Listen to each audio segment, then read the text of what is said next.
Welcome to Rocket Talk, the podcast where we talk about anything and everything that interests us at the moment. Thank you for tuning in to episode 2. I'm joined by my fellow hosts. I'm Johnny. And I'm Connor. And like I said, this is episode 2 of our podcast. Today's episode is going to be a lot more of a Sonic-driven one, so perfect for me. But first, I don't know if you guys have seen this. There's this YouTuber named Shank Mods. He went and he took a Wavebird wireless GameCube controller, and he made working Joy-Con out of it. So now you can slide into the Switch and all that. Did you guys see that? Yes, I watched that long YouTube video. It was like almost 15 minutes long or something like that. It was incredible.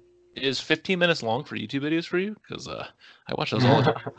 I actually shouldn't say that because I watch Joe Rogan podcasts all the time, and that's like hour 40 to 3 hours. But yeah, that was incredible and such tedious work. I know he said like there were certain parts of the inner workings of the controller that it took him half a dozen to a dozen tries just to find out the right fit or something, which is just, oh my god, that would be so aggravating for me. Yeah, because I know, Johnny, you've seen the controllers, but you haven't seen the video, right? No, I haven't seen the video yet, but I did see the controller, and it looks impressive. I didn't know that it took so. I thought honestly the first time I saw it, I thought it was just it wasn't working. I thought it was just kind of hey look, I designed like a mock-up. But the fact that it's actually working is impressive. Mm-hmm. Yeah, it even the only thing it didn't have was the IR camera. It had the HD rumble. It has all the buttons. I think it even has the NFC reader for Amiibo. So that's crazy. It has everything. Yeah, if you have time, watch the video. But this dude basically he took a Wavebird and he figured out where to perfectly cut it, sanded it down, figured out how to get all the wires to work. He went like 2 hours away from where he lives to another modder's house to learn how to paint it. I hadn't heard of the guy before this video, but he mentioned before too. He makes a bunch of random mods. Like he makes like portable Wii mods all the time. Mm-hmm. So he'll just like take something around the size of an iPad. Like it'll be like that, and it'll be a portable Wii. Then it means there's also a portable GameCube, so you can play a huge selection of incredible games that way. And then what's cool too is there's a YouTuber named Kevin Kenson who he went and interviewed the guy and kind of showed it off too. And I would like to see Nintendo do something like this, but a little bit of a hot take. I like the GameCube controller, but people act like it's the greatest controller to ever exist. It's a lot of nostalgic purposes behind their love for it. I love the GameCube. I love the GameCube controller.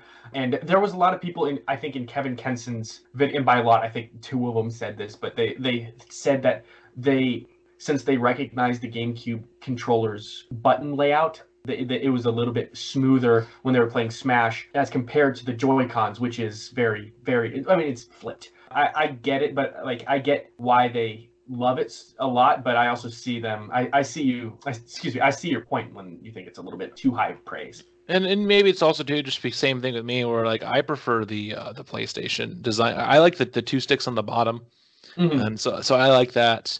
And you don't have that. I don't like the Xbox and the GameCube where you have the C stick or the other stick here and there.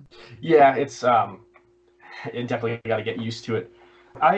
What was really incredible was Kevin Kenson is a great interviewer. He was talking about the video itself, not just the controller. Because apparently there was a lot of script writing and stuff, and there was maybe he said storyboarding or something like that for how to show the audience that has no idea how to do any of this his process, and it flows enough without them having to pause and Google terms and stuff. Yeah, and I think that's a good thing that Shanks Mods guy did is because he could have went really technical on about how he soldered things onto certain areas of the circuit board and this and that and blah blah blah. But it's crazy just how much time and effort went into that, because the Shank Mods guy mentioned in the Kevin Kenson video, I think he spent a few months alone just making the video. But like, I mean, it didn't get it blew up way more than he expected, but also like he knew that like this was gonna be something that people would latch on to, so he wanted to make sure he took his time and effort to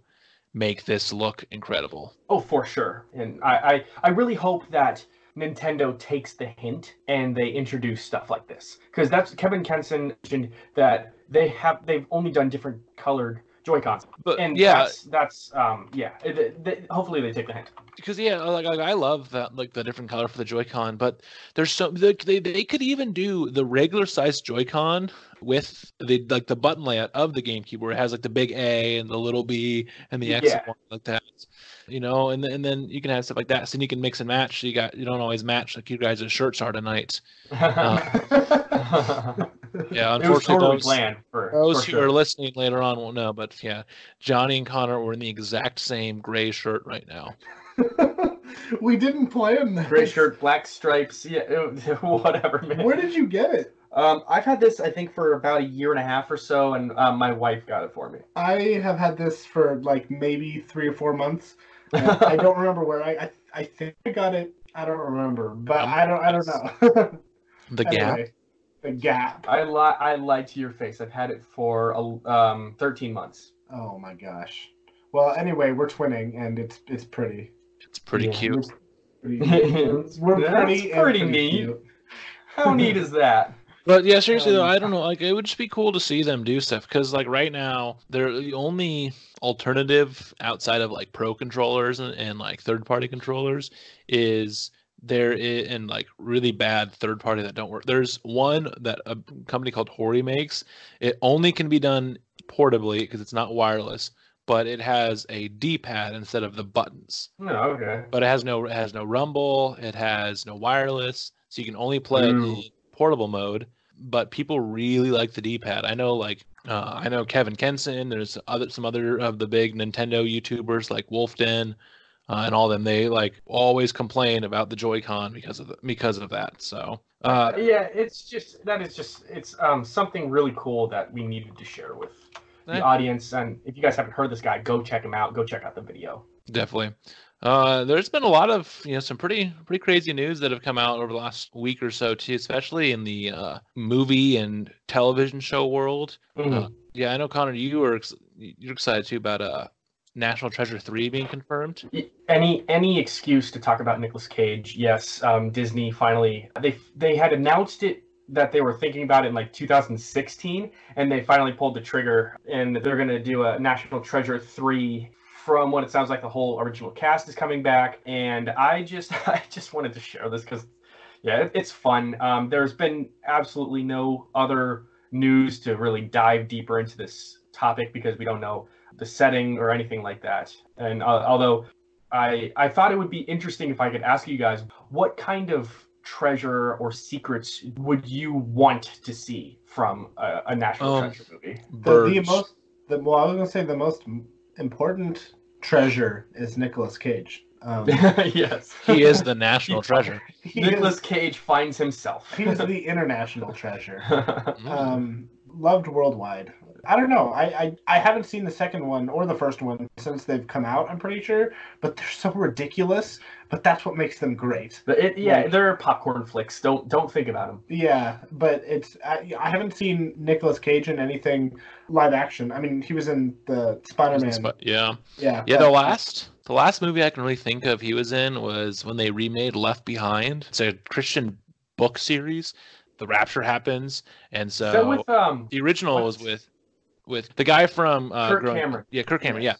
Yeah, he was in the original, and they did a remake of it like 5 or 6 years ago, and Nicolas Cage was the main character in it. Yeah, these movies and the book series is over the top. There's even like a kids version of it too, and it's just like that's the last movie I remember seeing him in, and that movie was like a disaster at the box office and like critically. So he's actually been in, I think the list of terrible movies he has been in is probably longer than the gems he's made, and I guess that kind of counts on the he was in Ghost Rider as well, and I guess it was it's a cult classic, I suppose, but I think in the box office it's a failure technically.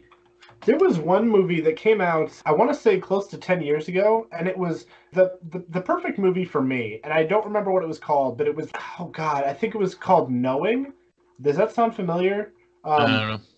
Well, anyway, I'll have to look into it, but it was, all I remember was at the end of it that it was like these kids that got sent to this different world, and I think it was because they like survived some kind of like apocalypse, and then they got like, certain kids got picked to go to this new world because everyone else was like destined to die or something. And I just remembered it was like completely ridiculous and perfectly yes, knowing, that's what it was. Knowing. MIT professor John Kessler links a mysterious link of numbers from a time capsule to past and future disasters and set out to prevent the ultimate catastrophe. Yes, What so in it's the like world?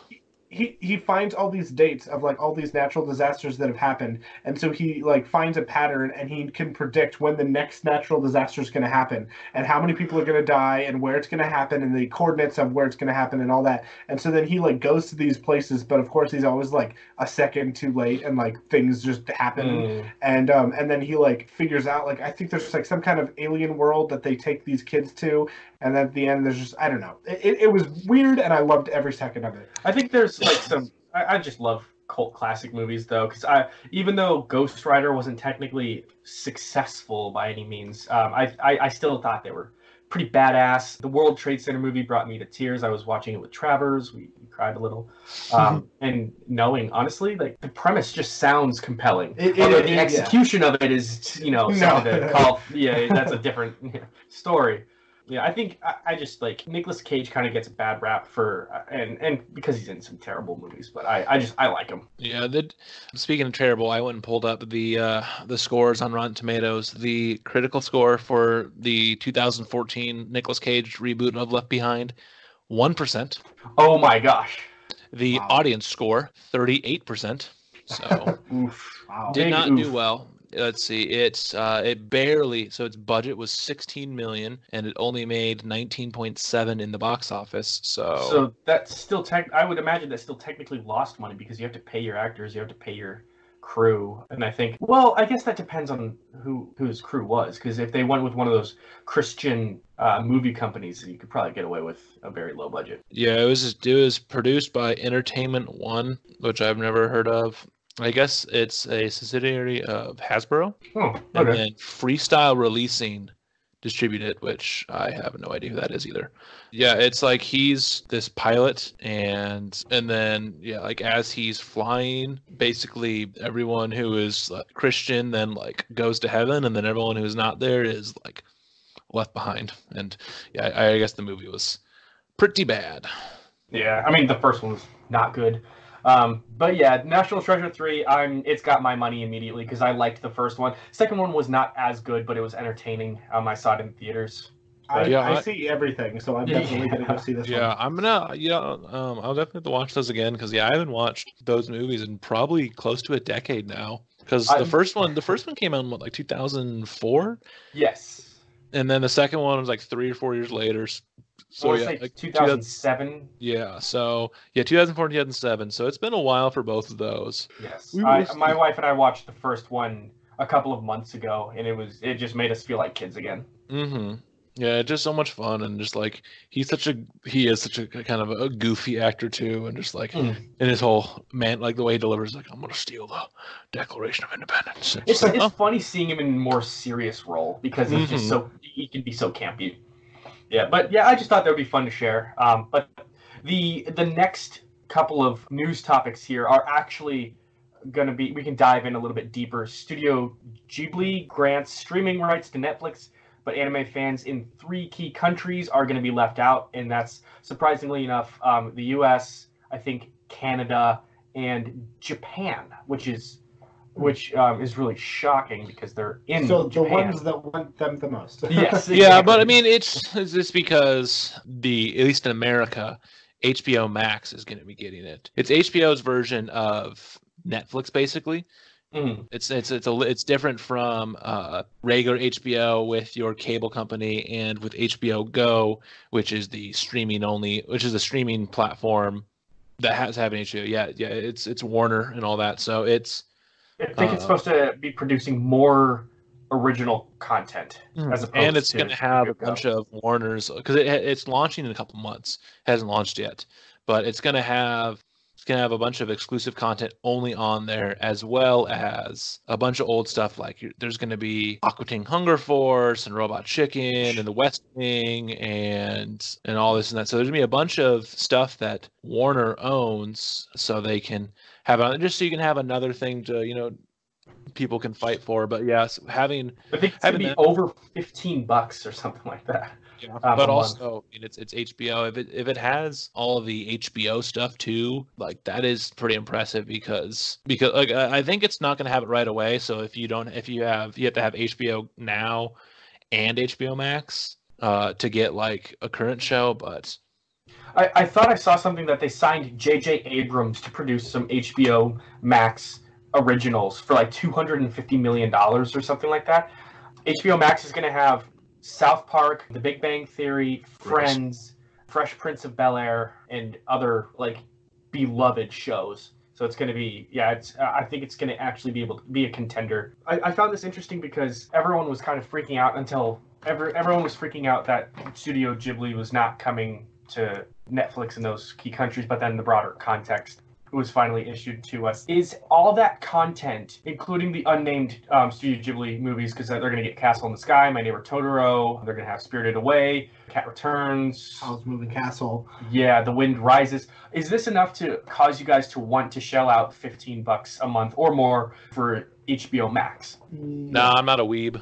I mean, I've only seen like 2 of those movies before, and I've always wanted to like go through all of them all at one time. But I mean, I'm not losing anything by not getting the chance to. I would be gaining something if it were there, but I'm not like upset that it's not. Like, Well, it's interesting because I mean, according to all these articles that I've been researching, the conversation is anime and Studio Ghibli specifically is like this will be the first time they're coming to a streaming service at all. And it was like apparently the conversation up until a few months ago was that they might not ever do that. And in Japan, they were not going to release it on any streaming services because it still has a very strong physical copy market there. It still sells physically, yeah.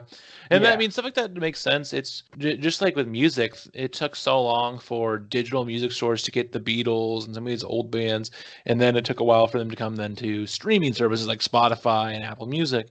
There still is a bunch of stuff Disney has that they haven't put on Disney Plus yet, and like it'll be a while before they do. Just like we're gonna get with some of these iconic different anime studios in Japan. I don't have that connection to their work like other people do. So like if I had HBO Max, yeah, sure, I might watch it. But also one thing too is, I mean, if someone really wants to watch it on Netflix, they can pay for a couple months for having a VPN server, and then they can go and change their region to England and then watch it on England's Netflix and all that, because that isn't a possibility as well. Sounds like you're not the biggest anime fan. Johhny, I think I know the answer for you. Like you like some stuff, but I mean, I'm not a big anime fan at all either. Like I've our friend Corey has tried to get us to watch a bunch of stuff, and a lot of it has been cringeworthy bad. Yeah, no, I'm not a big anime fan, but I do know that some of these movies are like very there's a lot of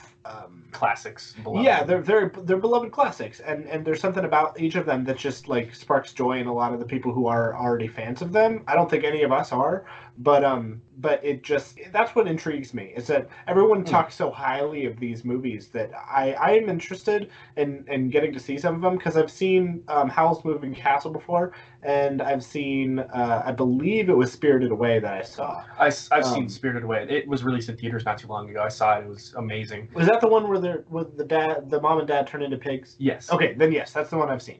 And I wish I was an anime fan. I wish I could like it more. I think a lot of it has to do with what you grew up with, and if you grew up watching these movies, then they're gonna have a soft spot in your heart. But like these didn't for us, so I just think that personally, it's probably not something that any of us are too thrilled about. But like I said, I'm not losing anything, and I would only be gaining something if it were there. But the fact that it's not there, I'm not upset about it. So.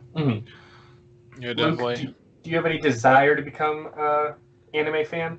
I mean, I've watched some stuff here and there, but I don't know. I mean, I just don't watch much TV to begin with. Like, I have a few shows I enjoy to watch. But I don't know, like it's just there's just a lot of shows on there, and then I do other things like watch. Like I get more of my content through YouTube now. Honestly, I found channels that like their content a little more than sitting down and watching traditional TV shows. But, fair enough. Yeah. Kind of going on with the streaming media.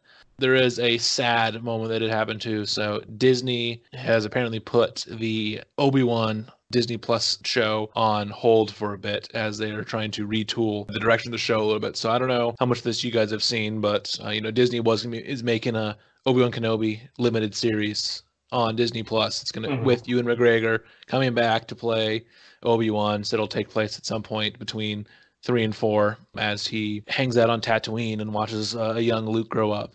And so they had Deborah Chow, who directed 2 episodes of The Mandalorian, and she's gonna be directing. And then they also had, I'm not even trying to pronounce his name, but they had a writer set, and I guess they got a couple of the scripts back.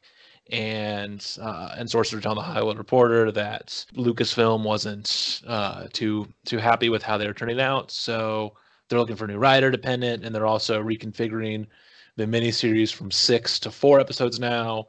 So who knows what's the plan are. So like this is a bummer, definitely, because the Obi-Wan thing, I think, was one of the ones that people were most excited about when these like rumors were flying around with Disney Plus. And I love Ewan McGregor's Obi-Wan. I mean, like, even though I like episode 3, like, he is by far the best part about those prequel movies. It's I mean, I give studios all the props in the world, and I'm never one to like question whether because they know when the script is bad, even if sometimes studios botch it. But if a beloved TV series gets pushed back, like, I'm willing to wait for it. There are some people that are way too impatient for it, but I'd rather have something that I've been waiting so long for that's quality than something shelled out just for the sake of making a deadline.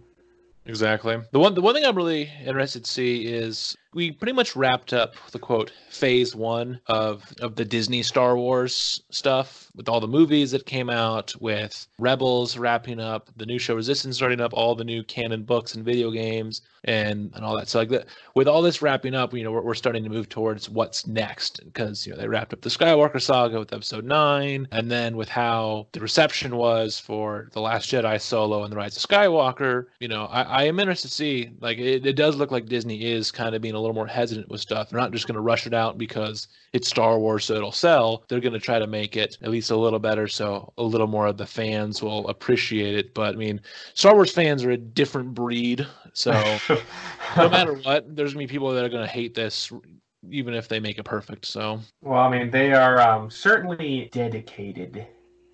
I mean, the series has been out for like what, 40 years? 42. So 42 years. So it's crazy that like this is the first, like you called it, like the first phase, because like it took 40 years to make what? 9 I'm saying more the movies. first phase of since Disney took over, because gotcha. Yeah, Okay, Disney Star Wars, because like since Disney bought Star Wars in 2012, really since right before Force Awakens came out, they have kind of had their because they did 5 movies. They continued a TV show actually, did Rebels start after Disney bought? They had a couple TV shows. They redid the canon for the extended universe, and so I don't know, more like the first set of stuff that Disney has done since they purchased Lucasfilm, and so this is more what's going on moving forward. Yeah, because I mean, this sequel trilogy stuff is technically like phase like 3 or 4 of the Star Wars stuff. But I mean, the fact that it's all, I mean, going forward, any Star Wars movies are going to be so not related to anything we've seen in the past, because they said that this is the end of the like Skywalker like saga. Saga. Basically, so any Star Wars outside of like small references, characters like Luke, Han, Leia, Obi-Wan Kenobi, a lot of the main characters of these 9 episodic movies aren't going to be really included. I know that they want to use some of the sequel cast, but most of these guys aren't going to be used again. They want to move on because it's a universe. They can do so much. Yeah. Well, they have it on lockdown forever, though. there will be spin-offs for the rest of forever. Well, the problem, though, is that, like I said, though, it's been 40 years, so no matter how far they try to cut from where they've been in the past, it's going to be hard to, like, if they do that and they try to separate themselves from Luke and Leia and all those characters, then fine, but that's been Star Wars for so long. Yeah, but also but also the old extended universe was like so massive. Like the biggest thing when Disney bought Star Wars and they announced it to be more than just episodic movies, the biggest things that came up was a Obi-Wan Kenobi movie or TV show, a Boba Fett movie or TV show. There was people wanting them because one of the more fan favorite video games is the Old Republic series because they had the Knights of the Old Republic games. And so like that's a huge thing, and that's probably like one of the next big things we're gonna see, where it's gonna be because like that's the whole Knights of the Old Republic stuff takes place. I want to say it's the Old Republic. I want to say it's 1,000 years before, 4,000 years before the formation of the Galactic Empire. So be cool because you can find videos online, but I want to say in the current canon, anything, all the movies, the CGI Clone Wars cartoon and Rebels, and then everything released like 2012 on is now canon. Everything before is not.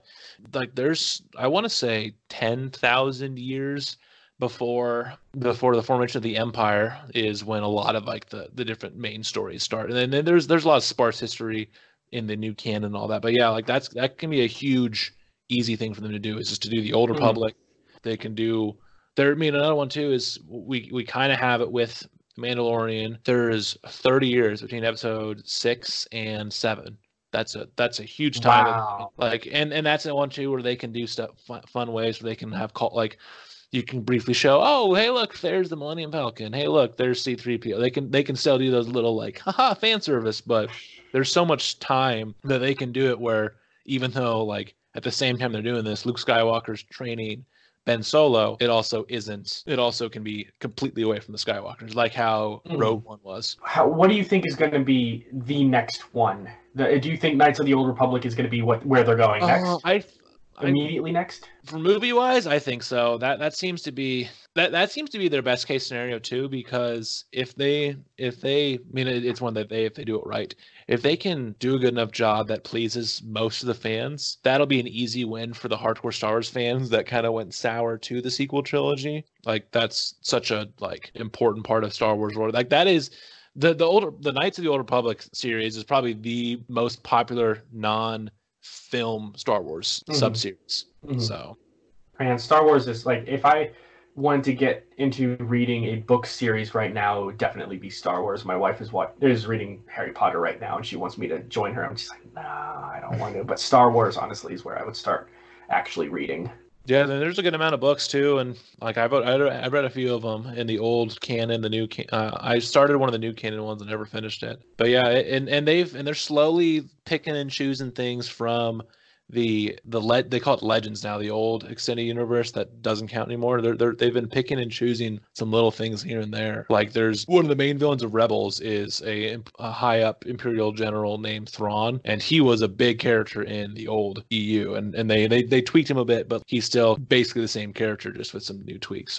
But yeah, and then another news thing, one that made me happy. So we'll see how this goes. But Sega announced that for 2020 they're going to be announcing Sonic stuff on the 20th of every month. So I'm ready for it.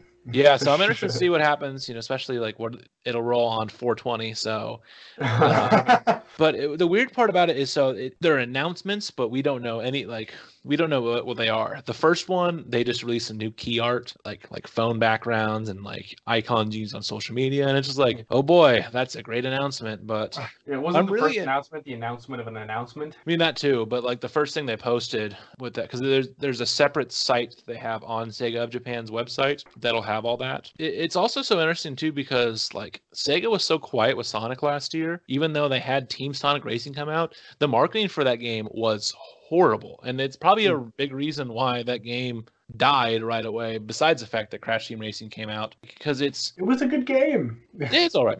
Yeah, it was not a bad game, which is what I was surprised at. So a question is this: so announcing Sonic stuff on the 20th of every month, like just general Sonic stuff of any kind, or is this leading up to a big game? Because next year is his 30th anniversary. So probably what we're going to do is they'll probably, like one of these months, it's going to be when they announce that their Sega Ages port of Sonic 2 is coming to Switch. The first song's on there, and it has the drop dash mechanic from Sonic Mania. The Sonic 2 one will come probably with that, and the ability to play as Knuckles in it like you could if you had the Sonic and Knuckles cartridge on the Genesis.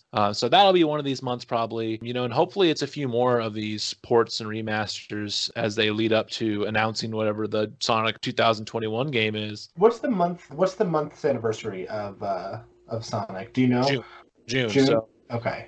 Because June 21st is when the game first came out. Okay, so that'll be well, that's right around E3. So yeah, that'll be a good time for a big announcement from Sonic. One of these announcements is next year's game. I bet the 3 months to look at it possibly being is June because it's right after E3, July because it's right around Comic-Con, and then sometime around November or December. I want to say December because they have to go out with a bang.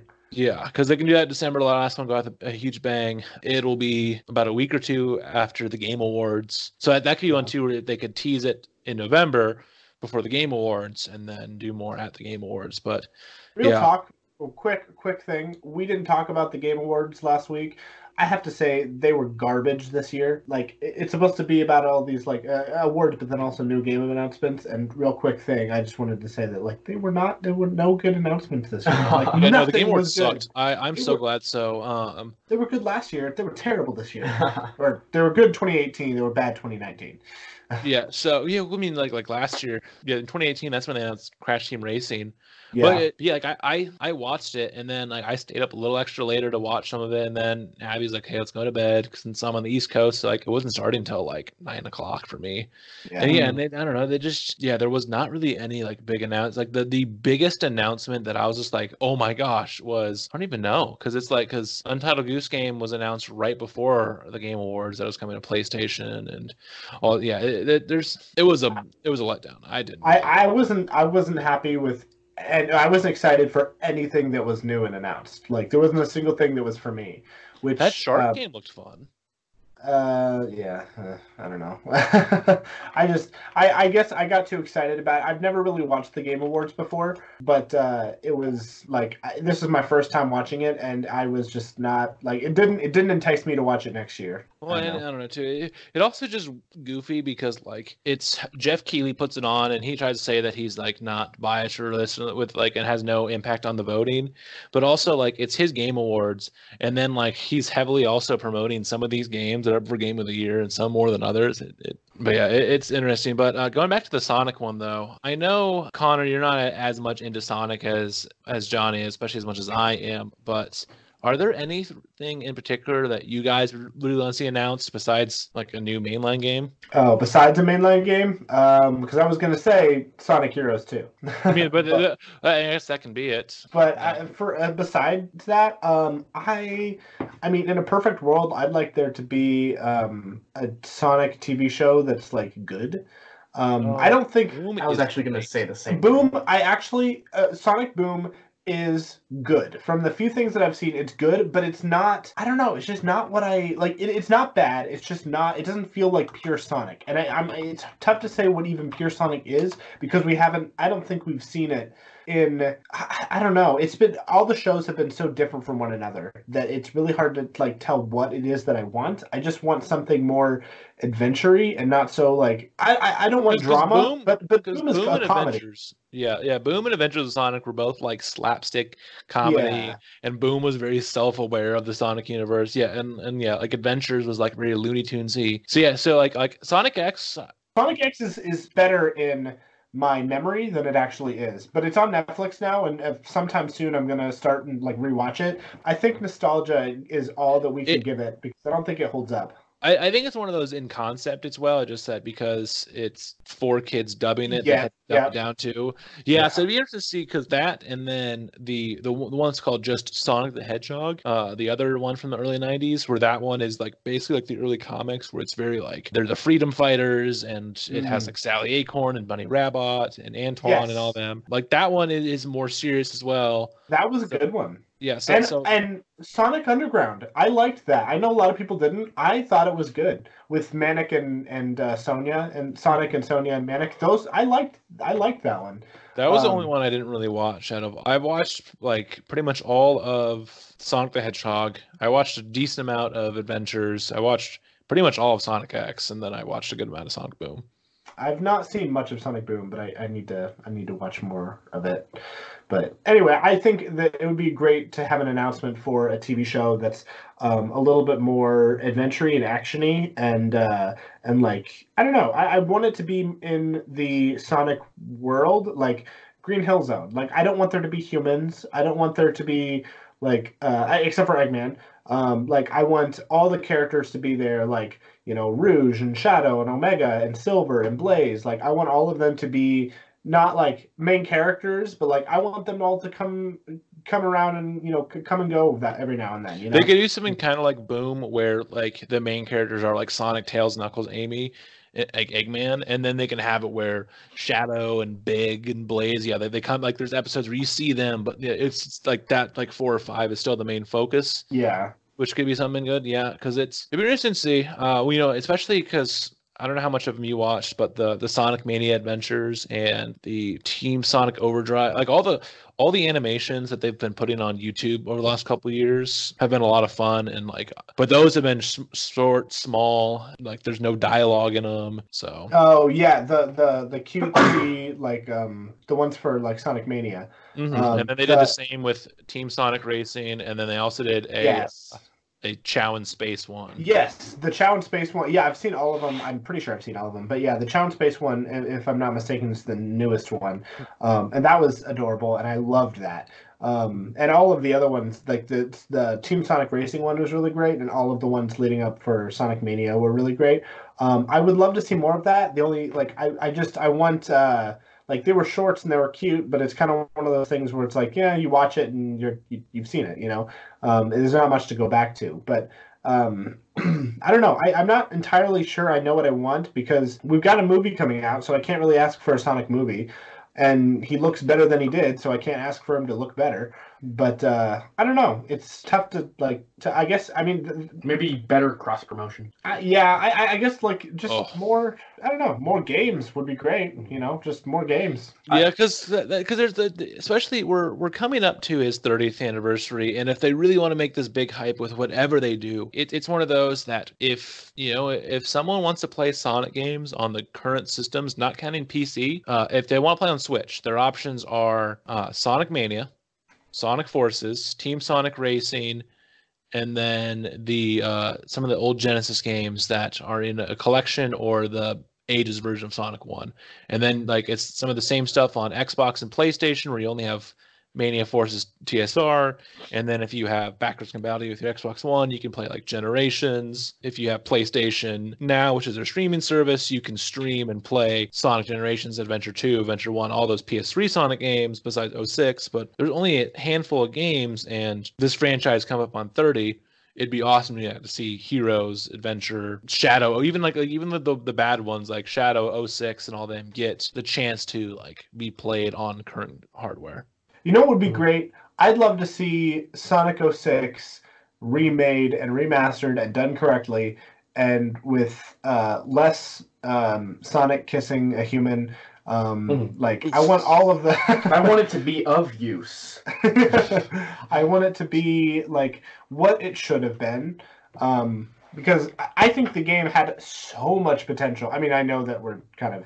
I know that nothing I'm saying now is anything new, because it's been said before, but Sonic 06 has had so much potential, and I think that it would be great to be remade and remastered, but I don't think anyone is asking for it to be, so... I think some are. No matter, it's hard, because even if they make like this perfect game, it still has the stigma. There's the reputation, yeah. 06. Yeah. That's fair.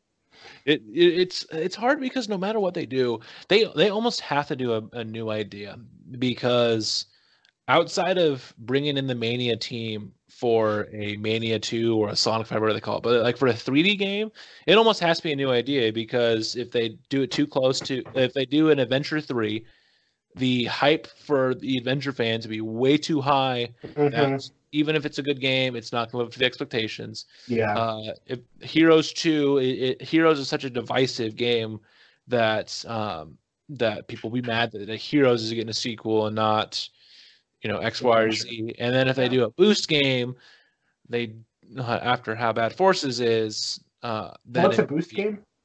A Boost formula game, like colors, generations. Oh yeah. Like that's pretty much all they do anymore. Yeah, that outside of Lost World, that's what all the last one, because those worked for those first couple games, and then Sonic Forces happened. But yeah, I don't know what. Yeah, what I want is, if I could get a few things, I want to get like all these old games onto consoles. I want a proper Taxman, Christian Whitehead, the guy who did Mania and the iPhone versions of Sonic 1, 2, and the iPhone and console version of CD. I want them to let him finally do Sonic 3. Every time Sega puts out these compilations with the Genesis, it has everything Sonic-wise except for Sonic 3 and Knuckles, because there's like some legal battles that have been going on with the composers. Because actually, fun fact for you, Michael Jackson helped do some of the soundtrack for Sonic 3. I think I knew that. I think I've heard that. I didn't, and that's currently blowing my mind right now. So he, it was a perfect storm. Michael Jackson loved Sonic.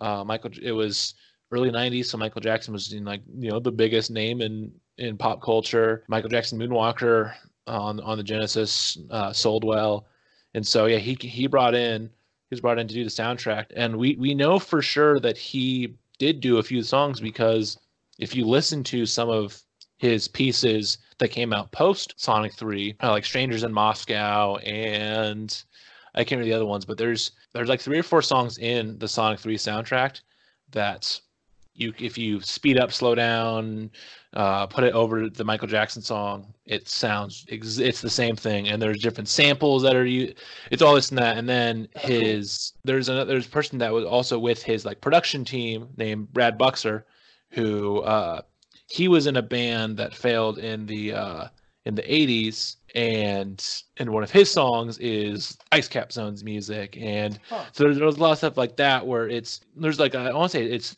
2 or 3 songs for sure, but because of I'm pretty sure it's Buxer too that is trying to get compensation for if they ever re-release them now, and so Sega has been kind of hesitant to put it out. But yeah, Michael Jackson did some of the soundtrack, but it splits on who it is, like why he left the project, because it came out right around the same time as the molestation allegations. So it's a mixture of it's probably honestly both. It's a mixture of the allegations, and then also he just wasn't happy with how it was sounding with the Sega Genesis chip hardware, and so right around the same time. So I don't know if he left and then Sega was then, but he's like wiped away from the project. He's completely uncredited, even though a bunch of people that he worked with a lot of stuff is on there. But yeah, it hasn't been released in a compilation in about 10 years now. Wow. And like and Sonic 3 is like such a beloved game of the series, and like Sonic 1 and 2 get ported to every console every year basically. Like when Sonic 2 comes to the Switch, then it's already on there. Yeah, so you can play Sonic 1 and 2 on obviously the Genesis, the Saturn. You can play Sonic 1 on the Dreamcast. You can play all of them on the PlayStation 2, Xbox, and GameCube. You can play all of them on the Xbox and PS3. You can play it on the Wii through the GameCube. Oh, and also the Virtual Console. Yeah, you can play it on every single console that is out. Sonic, because there's a Sega Genesis collection that's on the PS4, Xbox One, and Switch. So, jeez, you know your Sonic history. I do. Nerd. That is true, but even more with Sonic. With the movie coming out, Atlantic Records announced. Oh boy, We were treated with They something announced beautiful. that they're doing the theme song for the movie was recently released. The day of recording was actually the day it was released, and it's Wait, interesting to say the least. So the day that they recorded it was the same day that it was released. no, the day that we're recording this is the day. Oh, yeah. I was There's like, no way. It's like, how is that possible? No one is that good. Yes, But yeah. the song is called Speed Me Up. "Speed Me Up," and so it features. Probably can't. It's Wiz Khalifa is the credited like main artist, and it's featuring Ty Dolla $ign, Lil Yachty, and Suko the Child. So I've heard of Wiz Khalifa, Ty Dolla $ign, and I don't know. I've heard of all of these, but the Child, white guy. and when it got announced, I was just like, what in the world is this? Because it's So like you're telling me Gangster's Paradise and Blitzkrieg Bop were not written for this movie?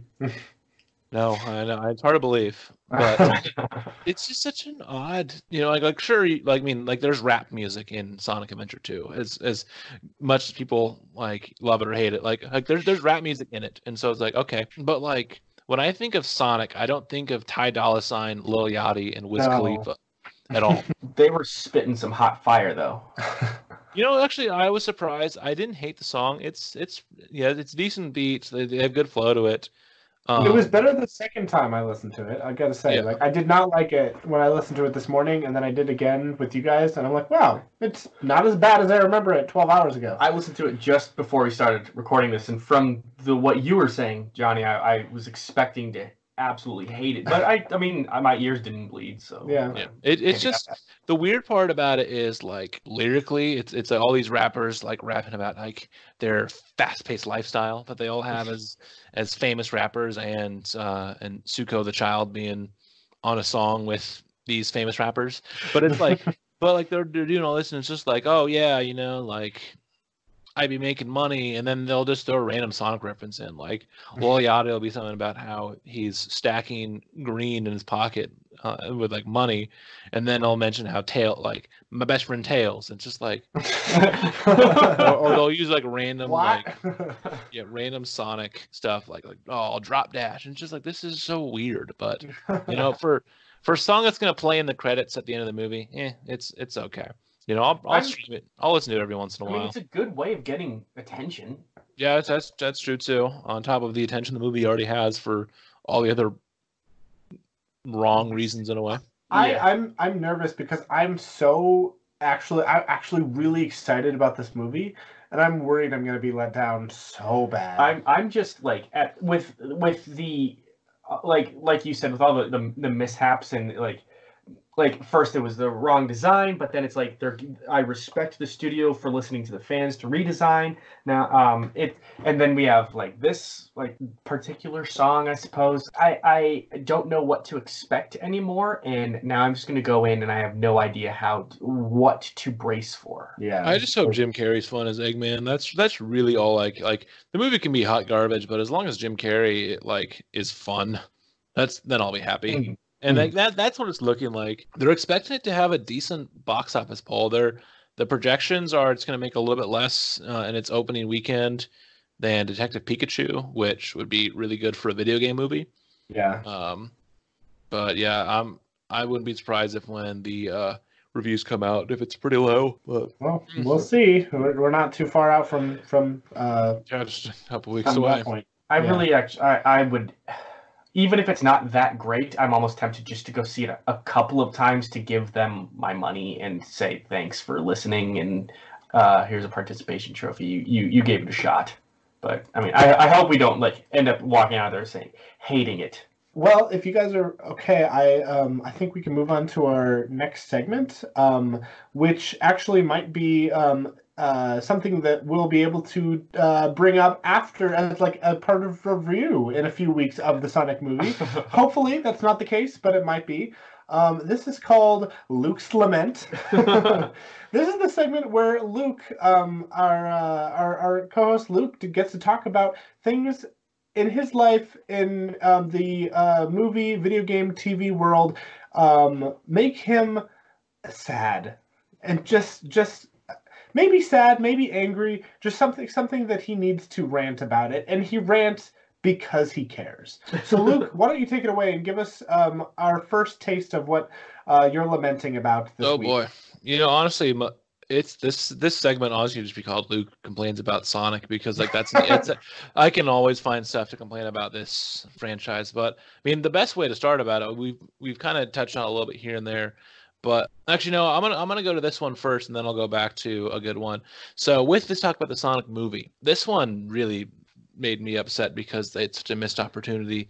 Paramount and Jack in the Box announced a promotion for the movie, so they'll have specially marked Sonic the Hedgehog movie stuff as we lead up to the movie and around the release time. And so they have these little like small tacos that you can get at Jack in the Box, and they have like Sonic packaging on them. And it's just Sonic loves chili dogs. There's a restaurant called Sonic that serves chili dogs. There literally is a perfect, like they like it was Sega and Sonic Drive-In and Paramount, like it was the perfect promotion. Like there was nothing better. Like that is the best promotion I think we could ever have seen. It's I know you don't watch sports much, Johnny, but in college football, at the end of the season, they have these bowl games, and so they're usually in like nice places like Arizona, Florida, California, and all that. And so each bowl game has a bowl name. Like there's the Fiesta Bowl, the Rose Bowl, and this and that. But there's sponsors because of the way society is today. There's corporate sponsorships for all these bowl games now. Some of them, it's like even their name. Like there's the Cheez-It Bowl, and there's the and this and that. But there was the Fiesta Bowl for the longest time was sponsored by Tostitos, the tortilla chips. So the Tostitos Fiesta Bowl, and so it's like tortilla chips Fiesta. This was perfect, but like it's right there for the taking. And I don't know, Jack in the Box was like offering more money, or like there is a reason why they didn't go a Sonic Drive-In, but like it was right there. Yeah, like, even if they didn't go with the Sonic Drive-In, that's fine. But, like, why tacos? Like, yes, they should have gone with chili dogs. But even if they didn't go with chili dogs, they could have done rings of, like, onion rings. Onion rings. Or onion rings. Or, like, they could have done anything other than tacos. Like Jack in the Box. Well, also, too, there's, like, Sonic Drive-Ins and Arby's in more places than Jack in the Box. I don't even know where there might be a Jack in the Box in Atlanta. There's not Jack in the Box. Yeah, like let me go see Jack in the Box near me. There's not a lot. There's not a Jack in the Box near me. I'm in Atlanta. Well, I have to go to South. They are called Carl's Jr. elsewhere. So that's Hardee's. Oh, is that right? Okay, I'm mixing my restaurants up. But yeah, it definitely missed the mark. But was there anything else that you wanted to rant about for this week? I mean, the easiest thing for me to rant about is Sonic Forces, because that game is hot garbage. No, it's like, well, I don't know. There's so much I can talk about why that game disappointed me. What just sucks is, so they announced it the same night they announced Mania, and everyone was, everyone was so excited about Mania, and then they showed this, and I was like, oh, this looks cool, and I just have so many questions. So, when they first showed off the game, when it was just known as Project Sonic 2017, they touted it, as the studio that brought you Colors and Generations. They wanted you to know that it was going to be similar to those two games rather than the weird parkour Mario Galaxy knockoff that Sonic Lost World was. And then, and so they were developing the game since Lost World came out, which came out in 2013. This game was slated for release holiday 2017. And so it's like, okay, that's 4 years. Okay, cool. So this game should be awesome. Like, this game should be like the most refined boost form of the game to date. It should have like tons of time to flesh out the story, this, that, and everything in between. But it feels like it was a game that they made in only a few months. Like I know you guys haven't really played it, but like it's one that, oh, I see you did play some of it, Connor, right?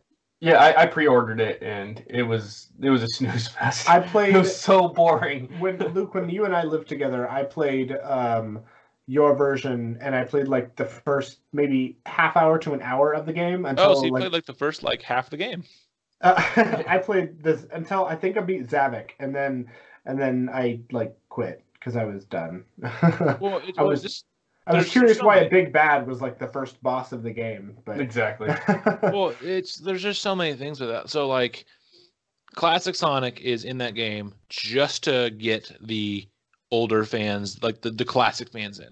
Yeah. There's no I'm gonna just to make this a little more organized. I'm gonna start about why this game sucks because of the story first. This story is a disaster of a story. Like they wanted to go in a more dark tone again, like they did with the adventure games, Shadow 06. But like they did that, but it's still the same writers who wrote like Colors and so you have like where half of it is like, and that's why it's called War, and like this very serious tone type of game. Like Sonic was tortured for 6 months and this and that, and then he's still making the same his wise ass cracks at Zavik and all this and that, and like every time they try to be serious, then you have Sonic say some goofy thing, and it's just like the tension lasts for all of 5 seconds. Yeah, it's like I get you can have dark with still having like humor, but it just they didn't work together. And like cringy.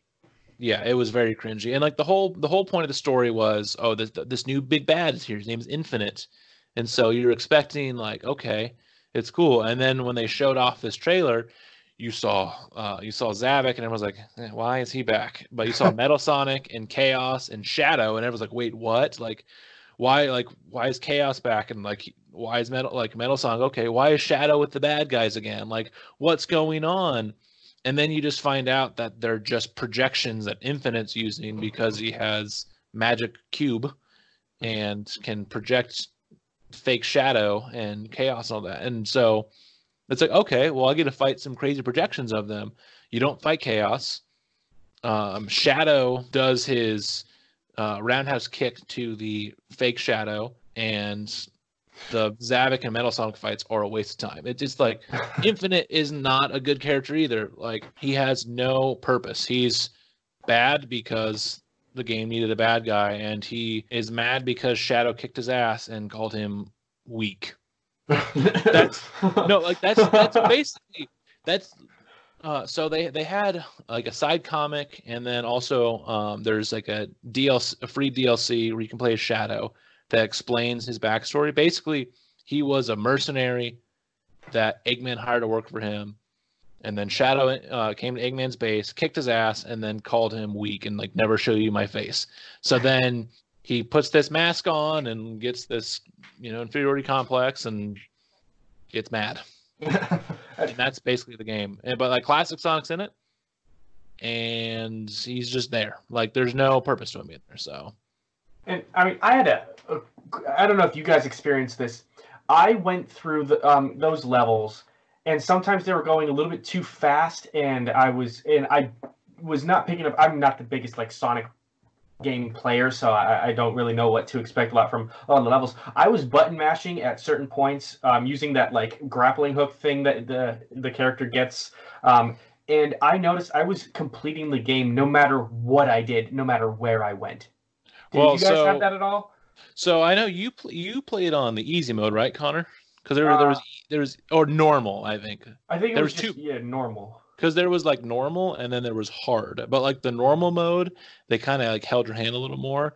But no, the thing is so that game also is like stupidly short. There are 30 levels in the game in all, counting because like they count the bosses as like a level. There's 30.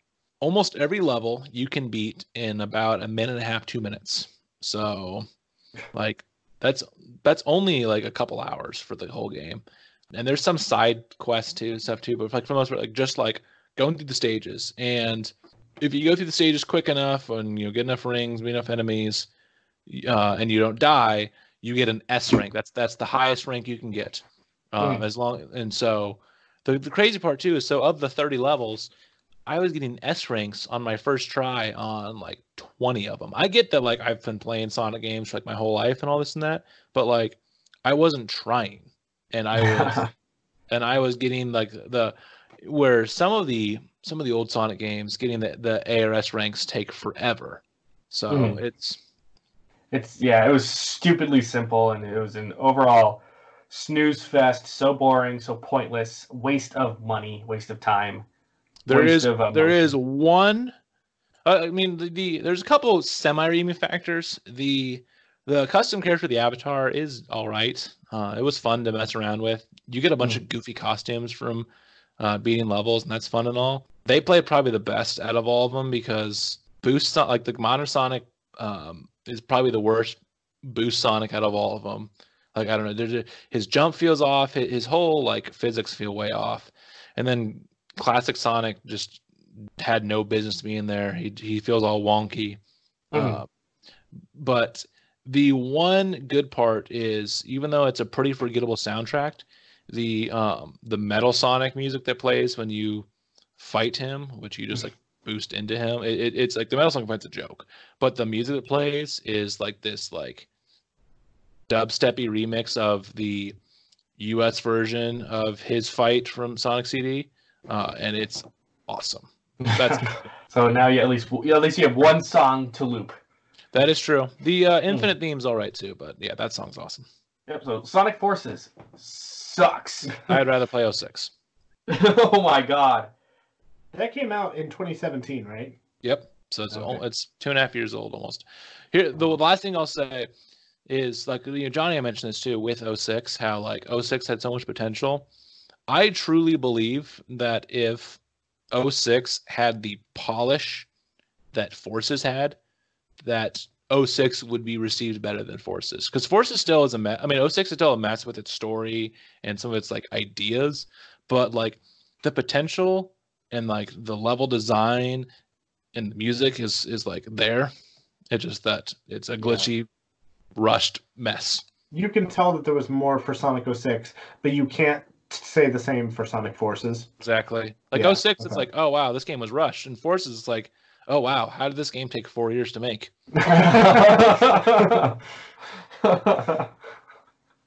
Interesting.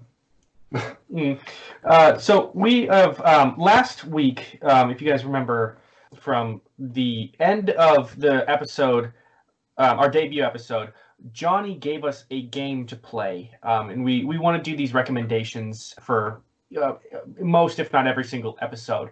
This will give us a little glimpse into what each person grew up on, what their personality is like, and what they're playing, or reading, or watching, or listening to.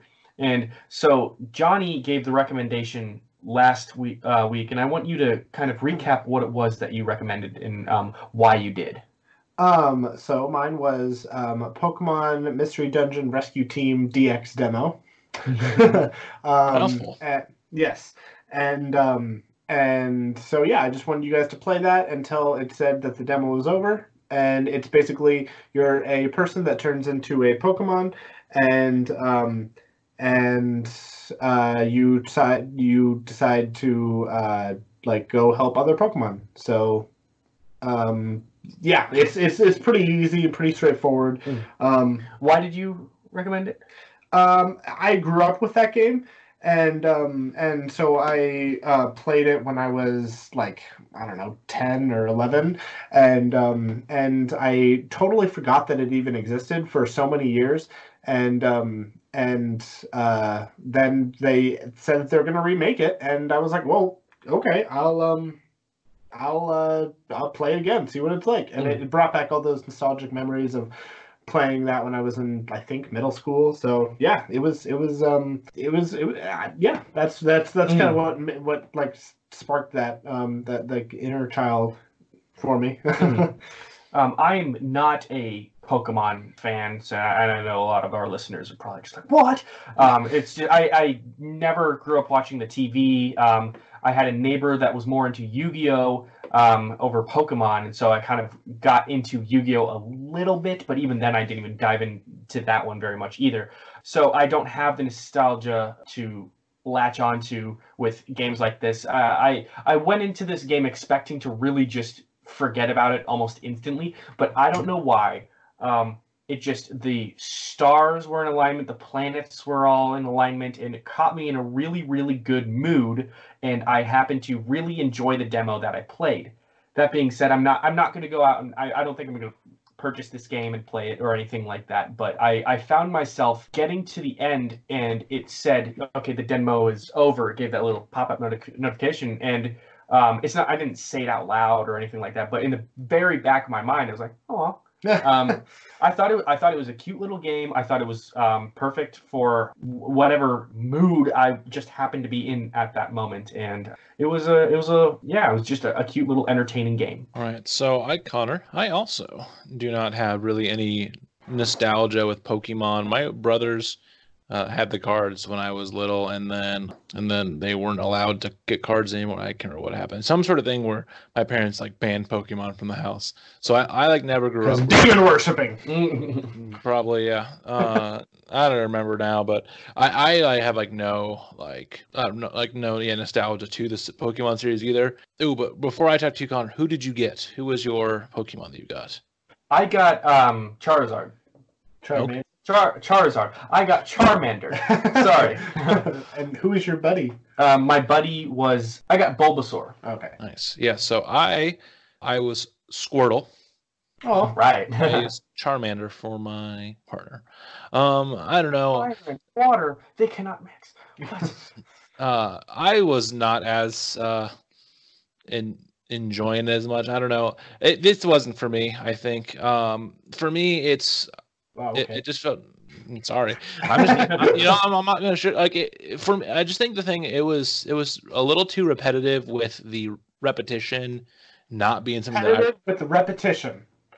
No, but like, like the I don't know. I just didn't like how the gameplay was with the strategy. Like, it didn't feel like there was much strategy through it. Like, okay, let me run through this dungeon that is randomly generated, occasionally hit a couple buttons and then keep walking. Like, it didn't feel like there was much strategy to it. And I don't know if it just because it was the demo and they like weren't giving you a lot of tough enemies, just that here. But like, I just felt like I was moving the stick, occasionally pressing X or A, and then picking up fruit, and then walking until they gave you an option to, like, you don't even have to control the character at all. It can walk for you. I actually ended up doing that as well. So all I did was attack.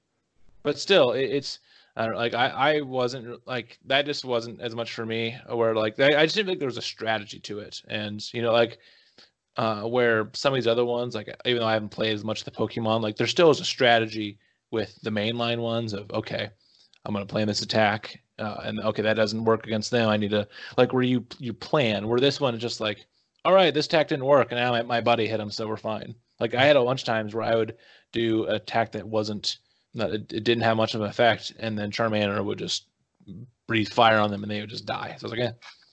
So I was not as, like, I didn't enjoy it as much. It wasn't for me, but, So do you want to rate it, Connor?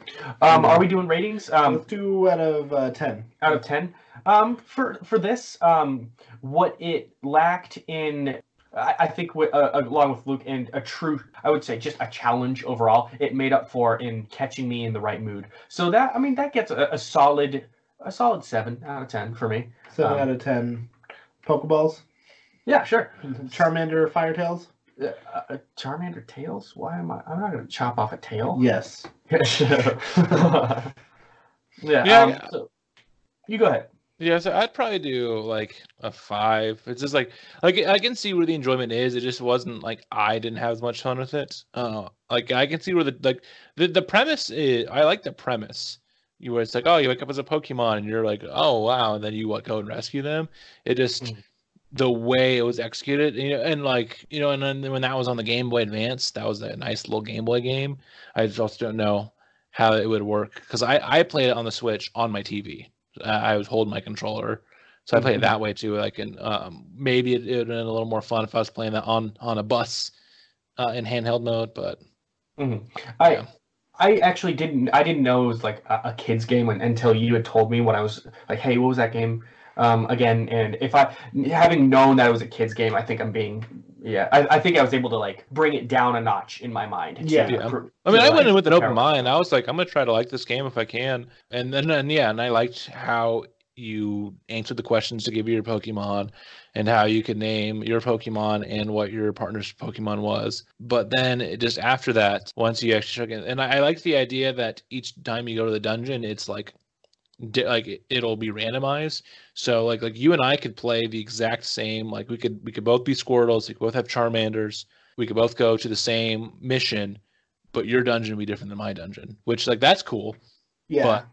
But then just what happens in the dungeon where you're just like trying to get from A to B, and occasionally hit a couple buttons. I just wasn't as much of a fan. But not everything has to be for you, and not everything has to be a hit. Well, that's why we're doing these. We gave it a shot. Yeah, like next time. Yeah, if someone I know that enjoyed that. I mean, and I know Pokemon fans that weren't fans of it either. So yeah, it's definitely a more simplified game for. Like, I mean, like I said, I played it when I was really young, so that's the only thing, not the only thing, but it's the biggest thing that drew me back to it. I'm still not even sure if I'm going to buy it when it comes out. With Animal Crossing coming out like a week after that, I'm probably not going to buy it. But I don't know. We'll see. Maybe I might talk about it. If I get it, I'll definitely talk about it on the show, and if I don't, then you'll never hear about it. That being said, Luke, it is your week to recommend. So what have you got for us? I'm excited. Alrighty. Yeah, so I was thinking about this. There was there was a lot of ideas. I think you only have this one shot. Yeah, I know. I think since Johhny did one that was a demo where we had to physically do something, I'm gonna give more of a one that you can sit back and relax with. I'm gonna give you a YouTube channel to check out. It's Gaming Historian. So it's actually probably one of my favorite YouTube channels that I have found over the years. So it's this guy named Norman Caruso who actually lives in Kansas City. I just found that out today when I was prepping. But he makes documentaries on games, and so like he's made them. I'm gonna pull up his YouTube because I'm gonna send you guys the link to the video I want you to watch. Then you can watch more too, obviously as well. But he's done videos on the story of the development of Mario Brothers 3, the Game Boy Pocket sonar, how a 9-year-old sued Nintendo, how the original Link's Awakening of the Game Boy was made, when Nike got sued Sega, different random peripherals like the Sega 32X and all this and that. Probably still my favorite one though is his one he did on Tetris. He did it's how Tetris was made, and it's super interesting. It's a little bit longer. It's an hour-long video, so it's basically like you're watching a documentary on Netflix. So that's the one that I want you guys to watch. It's still one of my favorites. That one specifically, or anything on the channel? So okay. I want you to watch the Tetris one because that can be one that we can talk about next week. But if you guys also decide you want to watch some other ones too, go on ahead. Yeah, because some other good ones of his one on how the games rating board, the ESRB, was made. That's a good one. Really, any of his over the last 2 years have been really good because his production quality has gone up. Where if you watch some of his first videos, like most other YouTubers, the audio quality isn't as good with their mic, and they didn't fully have the direction fully there. But yeah, he has a bunch of stuff like Blockbuster Games, the Game Boy Player, Mario RPG, who made the D-pad. There's a bunch. So at least watch the Tetris episode, which is in our Google Doc notes. And then we'll talk about that next week. If you guys decide to watch a few more episodes, we can talk about those too. I've seen a decent amount, not all of them.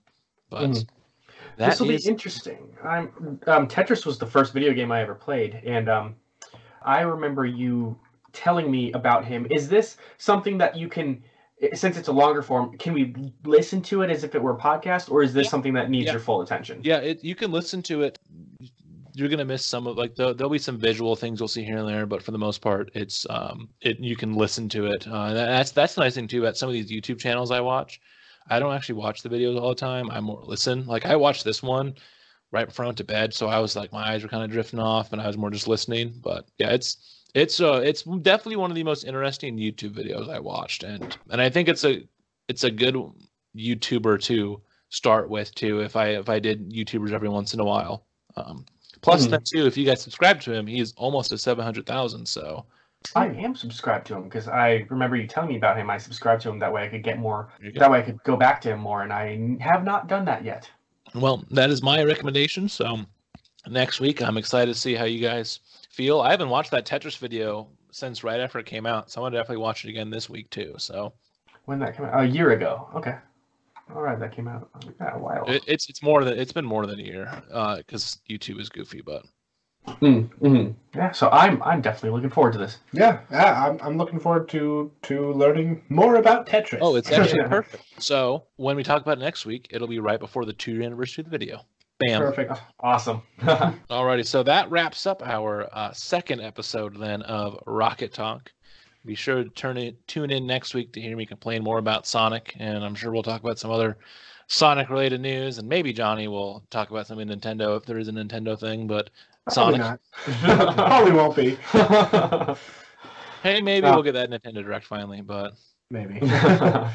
Don't forget to let us know what you guys want to hear from us. If you are taking part in the recommendations, like if you took part in Johhny's Pokemon demo, or if you give the Story of Tetris video a listen, just let us know what you think of that as well. And we will catch you guys next time.